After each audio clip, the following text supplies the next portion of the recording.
नमस्कार प्यारे बच्चों, स्वागत है आपका अपने चैनल, आपका अपने परिवार मुफ्ती स्टडी पे। प्यारे बच्चों, अब आपकी एग्जाम का बिल्कुल भी समय नहीं है। अब आपको मोस्ट इंपॉर्टेंट क्वेश्चंस का आपको रिवीजन करना होगा, क्योंकि अब आप चैप्टर वाइज अगर पढ़ाई करोगे ना तो काफ़ी ज़्यादा आपको दिक्कत हो सकती है। जितने भी वीवीआई क्वेश्चंस है, जितने भी इंपॉर्टेंट क्वेश्चंस है, वैसे वैसे क्वेश्चंस को आपको रिवीजन करना होगा। अब बच्चे परेशान हो गए, सर हमें कैसे पता चलेगा कि कौन सा क्वेश्चन इंपॉर्टेंट है, हमें नहीं पता चल पा रहा, हम कैसे करेंगे। प्यारे बच्चों, अब आपको परेशान होने की कोई ज़रूरी नहीं है। आपको मुफ्ती स्टडी चैनल पर जैसे कि Hindi, Sanskrit, math, social science, पूरी सब्जेक्ट का आपका यहाँ पर रिवीजन कराई जाएगी। वो भी कैसी क्वेश्चंस को, इंपॉर्टेंट क्वेश्चंस को रिवीजन कराई जाएगी। अब आपको परेशान होना ही नहीं है।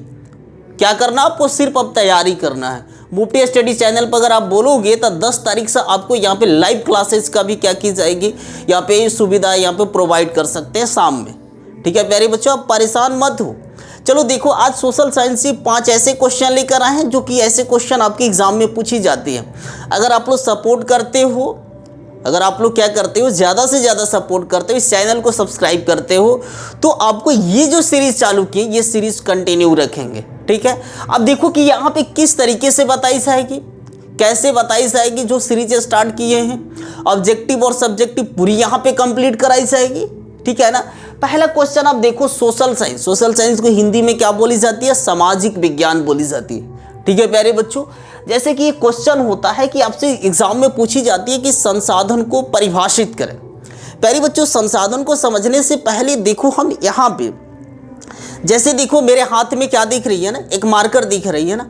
अब इस मार्कर से देखो हम यहाँ पे क्या लिख रहे हैं, ये क्या लिखे हैं प्यारी बच्चों, पढ़ लो क्या लिखे हैं। यहाँ पे सोशल साइंस लिखे हैं ना। सोशल साइंस को हिंदी में क्या बोली जाती है, सामाजिक विज्ञान बोली जाती है।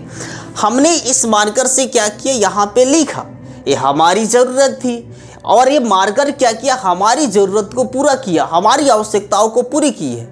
यानी कि हम कह सकते हैं कि मार्कर क्या है, यह एक प्रकार का संसाधन है, क्योंकि हमारे ज़रूरत को पूरी की है।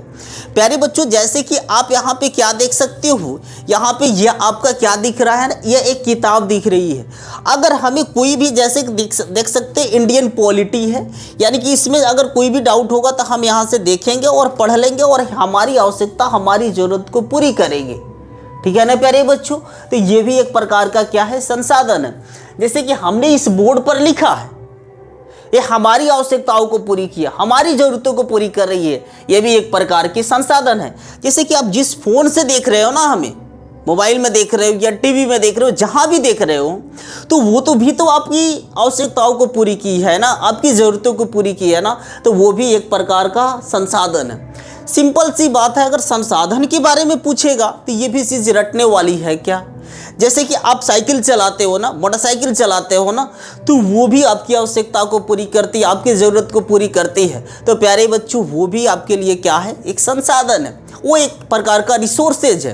प्यारे बच्चों, संसाधन के बारे में अगर पूछेगा, संसाधन क्या होता है, इस दुनिया में वे सभी वस्तुएं जो हमारी आवश्यकताओं को, आपकी आवश्यकताओं को पूरी करती है, वो सभी के सभी संसाधन कहलाती है। ठीक है प्यारे बच्चों, यहाँ तक कोई परेशानी, लिख देना कि वे सभी वस्तुएं, दुनिया में वे सभी वस्तुएं जो हमारी आवश्यकताओं को पूरी करती है, वे संसाधन कहलाती है। जैसे में आप मोबाइल लिख देना, जैसे कि मार्कर लिख देना, ये बोर्ड लिख देना, साइकिल लिख देना, पुस्तक लिख देना, घर लिख देना, ये जैसे कि हवा लिख देना, जल लिख देना, जो भी लिखना है प्यारे बच्चों लिख सकते हैं। आपकी जो जो आवश्यकताओं को पूर्ति कर रही है, वो पूरी की पूरी संसाधन है। काम खत्म, याद हो गया ना।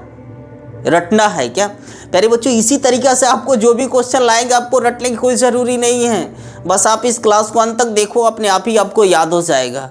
और एक आपको सोशल साइंस ही नहीं, हिंदी, संस्कृत, सोशल साइंस, ये जो भी आएगा ना प्यारे बच्चों, कोई भी सब्जेक्ट आपको रटना नहीं है। दूसरे नंबर क्वेश्चन देखो कि जल संसाधन के क्या उपयोग है।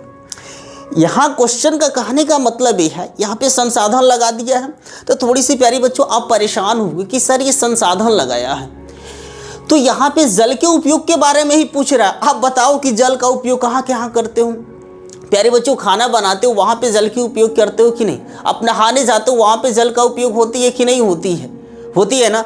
खेतों के, जैसे कि आप खेतों की जब पानी पटवाने जाते हो, तो वहाँ भी जल का उपयोग करते हो कि नहीं करते हो, करते हो कि नहीं करते हो? मछली का पालन करना रहता है, वहाँ पे भी जल का उपयोग करते हो कि नहीं? जल विद्युत परियोजना में भी जल का उपयोग की जाती है कि नहीं की जाती है? आपको साफ सफाई में भी जल का उपयोग होता है कि नहीं होता? यही लिख दो, हो गया आपका।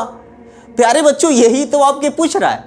देखो यहाँ पे क्या लिखे हैं कि घरेलू कामों में उपयोग की जाती है, खेतों में सिंचाई के लिए, मछली पालन के लिए, विद्युत निर्माण परियोजना के लिए, स्वच्छता के लिए। स्वच्छता के लिए आप क्या करते हो? जल का उपयोग करते हो प्यारे बच्चों। हो गया, याद हो गया।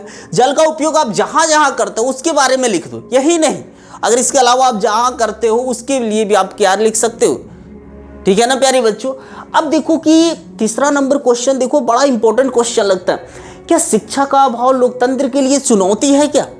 प्यारे बच्चों, पहले लोकतंत्र समझो कि लोकतंत्र होता क्या, और लोकतंत्र के बारे में जानना काफी ज्यादा जरूरी है। अगर लोकतंत्र से पूछती हैं तो लोकतंत्र क्या होता है? शासन की एक ऐसी व्यवस्था होती है, एक ऐसी सिस्टम होती है, एक ऐसी प्रणाली होती है जिसमें लोग अपनी शासक का चुनाव करते हैं, जिसमें जनता क्या करती है? अपनी शासक का चुनाव करती है। जैसे कि हम लोग का अभी के शासक कौन है? नरेंद्र मोदी जी है ना, प्रधानमंत्री है ना। वो नरेंद्र मोदी जो है ना, उनका चुनाव कौन किया? हम लोगों ने किया, आप लोगों ने किया है कि नहीं किया है? तो प्यारे बच्चों, लोकतंत्र क्या होती है? शासन की एक ऐसी व्यवस्था होती है जिसमें लोग अपनी शासक का चुनाव करते हैं। और इस पे क्वेश्चन यह है कि क्या शिक्षा का अभाव लोकतंत्र के लिए चुनौती है? हाँ, शिक्षा का अभाव लोकतंत्र के लिए एक चुनौती है, बहुत बड़ी चुनौती है, एक बहुत बड़ी चुनौती है। क्योंकि प्यारे बच्चों, शिक्षा के माध्यम से ही लोगों में क्या लाई जा सकती है? एक जागरूकता लाई जा सकती है, लोगों को जागरूक किया जा सकता है। एक शिक्षित व्यक्ति जो होते हैं अपने अधिकारों को, अपने कर्तव्य से भली भांति परिचित होते हैं। अपने अधिकारों और कर्तव्य से क्या होते हैं प्यारे बच्चों? वो परिचित होते हैं। उनकी क्या कर्तव्य है उसके बारे में अच्छी तरीके से जानते हैं, उनकी क्या अधिकार है जिससे भली भांति वो जानते हैं। वो अपने अधिकार मांग सकते हैं। ये सरकार अगर उनकी अधिकार को नहीं दे सकते तो उसके लिए वो लड़ सकते हैं। तो कैसे व्यक्ति लड़ सकते हैं? एक शिक्षित व्यक्ति ही लड़ सकते हैं। अगर वो पढ़े लिखे रहेंगे तब उनको अपने अधिकार के बारे में पता रहेगा। ठीक है ना। तो लोकतंत्र में शिक्षा का अभाव, यहाँ पे सिंपल सी बात है कि शिक्षा का अभाव लोकतंत्र के लिए एक बहुत बड़ी चुनौती है, एक बहुत बड़ी क्या हो सकती है? एक चुनौती है। ठीक है ना प्यारे बच्चों, इसके बारे में कोई दिक्कत आपको समझ में आ गई ना। अब तीसरा नंबर क्वेश्चन देखो कि क्या यहाँ पे सामाजिक विभाजन से आपका क्या अभिप्राय है? यानी कि सामाजिक विभाजन होता क्या है? ये सामाजिक विभाजन से आप क्या समझते हो?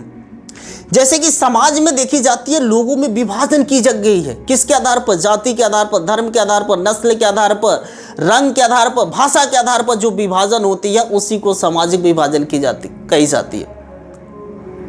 उसी को क्या बोली जाती है? सामाजिक विभाजन कही जाती है। समाज में जाति, धर्म, जैसे कि नस्ल के आधार पर, रंग के आधार पर, भाषा के आधार पर जो विभाजन होता है उसी विभाजन को क्या बोली जाती है प्यारे बच्चों? सामाजिक विभाजन बोली जाती है।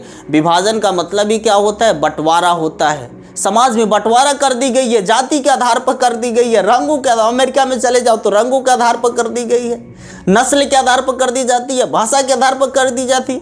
यही सब तो सामाजिक विभाजन होता है प्यारे बच्चों। इसी सब को क्या बोली जाती है? सामाजिक विभाजन बोली जाती है। ठीक है ना। अब देखो कि अब 5वें नंबर क्वेश्चन देखो, खूनी रविवार क्या है? यानी कि इसी को इंग्लिश में क्या बोला जाता है प्यारे बच्चों? ब्लडी संडे बोला जाता है। क्या बोला जाता है? Bloody Sunday. ब्लडी संडे के बारे में पहले समझो कि ब्लडी संडे होता क्या हो।